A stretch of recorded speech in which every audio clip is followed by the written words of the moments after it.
wonder if people are beginning to wonder whether or not I wear pants during these videos. Hey y'all, it's Mandles, and today we're gonna ask the question, which Pokemon evil organization is the greatest of them all? That's right, we're ranking them today because there's just so many of them. And it's actually kind of funny if you think about it. There are so many evil characters in this kids game that they're actually forming groups with their vast numbers. Like several different groups. In fact, there's a new one almost every time a new Pokemon generation is announced, all full of loyal, ill-intended people to perform various dirty work. And I know I said earlier that I'm going to be ranking the best teams, but it should go without saying that this list is entirely my opinion. That's right, opinions! We all know how much the internet loves those. Anyways, this list is going to be accounting for several different factors that make a team great, such as difficulty to beat, aesthetics, team members, etc. Hopefully you all agree, but if not, remember this video's opinionated. That's our magic word of the day, opinionated.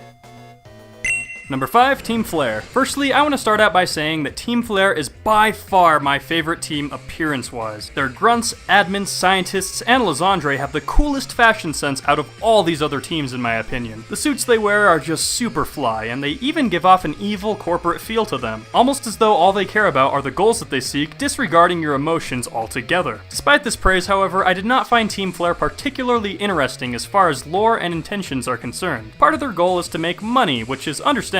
I mean, who doesn't like a fat stack of cash? Their ultimate goal, on the other hand, is to create a quote-unquote beautiful and better world. Seems bold enough, but my only issue is how juvenile the true meaning of this is. To put things into perspective, Lysandre, Team Flare's boss, constantly preaches throughout X and Y about wanting a better world and wishing for eternal beauty. His true intentions remain unclear until Lysandre finally mentions to the player that he believes people are born inherently bad and that the only solution is to kill all who don't stand by Team Flare's ideals using an ancient, ultimate weapon. Sure, it's dark, which some might find appealing, but it's a tad too edgy for my tastes. I mean, a handful of emotionally confused middle schoolers have the same mindset that Lysandre does. It's just not an all too smart or unique story aspect. Still, I have to give Team Flare brownie points for making it as far as they did, almost causing mass extinction. At the end of the day, though, it turns out that Team Flare is just a little too uninspired, as well as a little too easy to fight. The final showdown with Lysandre is nothing too memorable, excluding the fight with his Mega Gyarados, which gives the battle some excitement. Grunt fights are laughable, and so are Lysandre's motives. However, prior to X and Y's release, these guys did win me over with their style. They just look so awesome!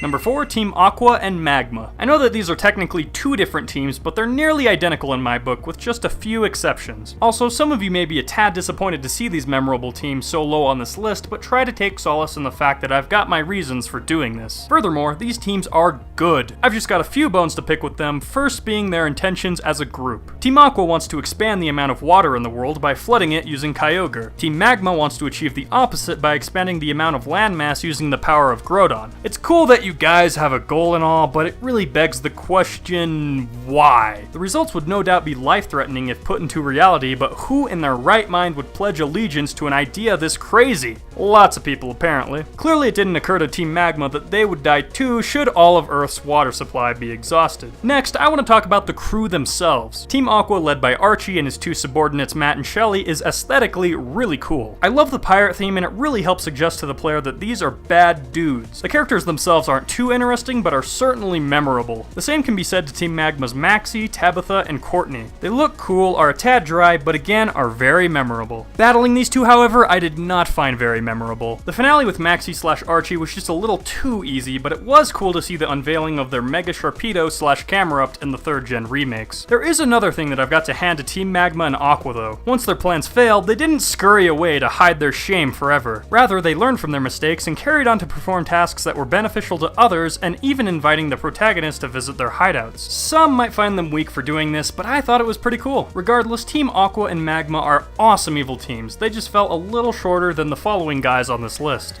Number 3, Team Galactic. I'ma be honest here, Generation 4 was probably my least favorite time period in the Pokemon franchise. Don't get me wrong, Diamond, Pearl, and Platinum were good, just not that memorable for me personally. However, I do have to pay respects to the antagonists of these games, for Team Galactic is undeniably a cool, evil organization. Also, debatably, one of the most sinister. In a nutshell, they intend to recreate the entire universe, but we'll touch more upon that later. What really adds the cherry on top to this villainous team is their powerful leader, Cyrus. Cyrus, at a glance, looks like a boring character. His stone-cold look and absence of emotions gives the illusion that he isn't an interesting guy, but the origin of Cyrus is actually pretty neat. It was explained that as a child, Cyrus wasn't very social. He much rather preferred hanging out alone, enjoying the company of machines rather than people. He was a scholar even, but still, his asshat parents did not approve of his impressive academic feats. Feeling rejected, Cyrus did some thinking, and after much deliberation, he came to a sound conclusion. It was emotions that were the source of all evils in the universe. Well, at least according to him. This argument, at least to me, makes a little more sense than Lysandre's ideals. He's not a righteous dude at all, and I think he was a little off track, but at least it's all justified. He was let down by his emotionally driven parents, and that clearly left an impact. And this indirectly formed Team Plasma, who sought to make Cyrus the god of their newly formed universe. That pretty much throws these guys off the charts on the evil scale. Also, as a whole, they proved to be quite challenging to beat. I remember a few per-uglies that were annoying, and Cyrus as a final boss for the team was certainly no walk in the park with his Gyarados, Weavile, Crobat, Houndoom, and Honchkrow. And as an ending touch, I just want to mention how cool their theme music is.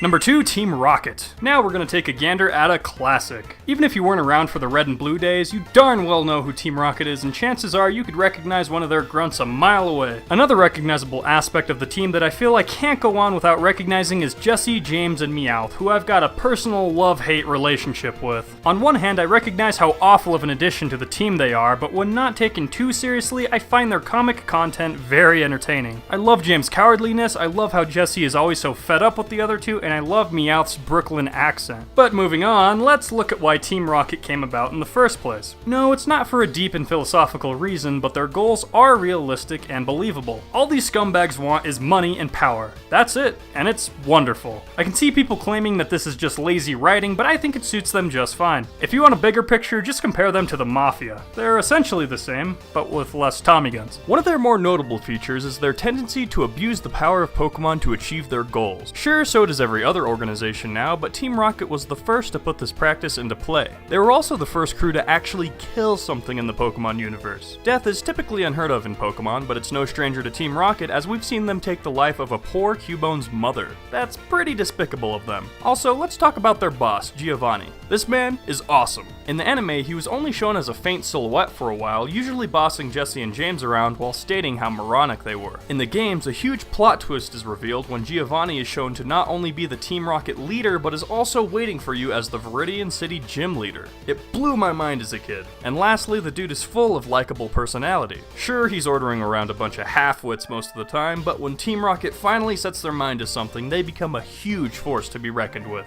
Number 1, Team Plasma. A lot of people have simply compared Team Plasma to PETA and shrugged them off as nothing else, but I'm here to say that these guys are far more than that. Team Plasma seeks the liberation of all Pokemon under the belief that people have enslaved the creatures. Okay, that does sound a little PETA-ish, but let's think about this for a second. Are we treating Pokemon fairly? Maybe people have just been using them as tools. Regardless of how you look at it, it really made me think, and I must say I've never played a Pokemon game until Black and White that has been so deep and philosophical. However, it does need to be mentioned that Team Plasma was brainwashed into thinking in this fashion by their cruel leader Getsus. All this dude wants is power, but shh, they don't know that. The fact that Getsus can manipulate such a huge number of individuals really says something about how powerful this man and the group is as a whole. And speaking of manipulation, Getsus is so cold that he also brainwashed his own adopted son, N, since birth. Getsus cleverly lied that N was a king and that it was his duty to free all Pokemon from the clutches of humanity. And this worked easily in his favor since N has always had a strong relationship with Pokemon. To go as far as to lie to the one you call your son is completely vile, which is what makes Getsus such a great villain. Even after N exposes him for the fraud that he truly is, a large portion of Team Plasma still devotes their loyalty to Getsus in Black and White too.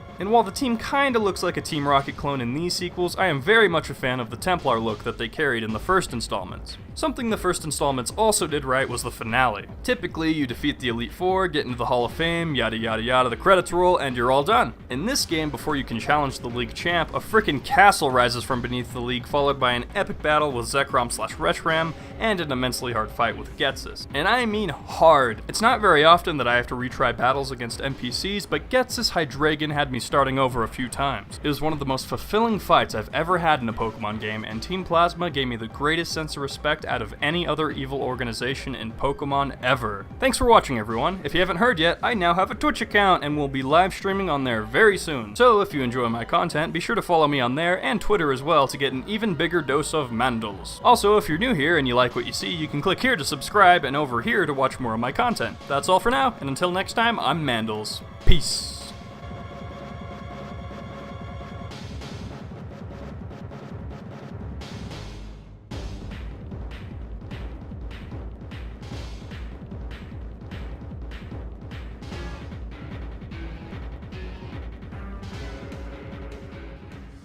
Oh, by the way, the answer is no.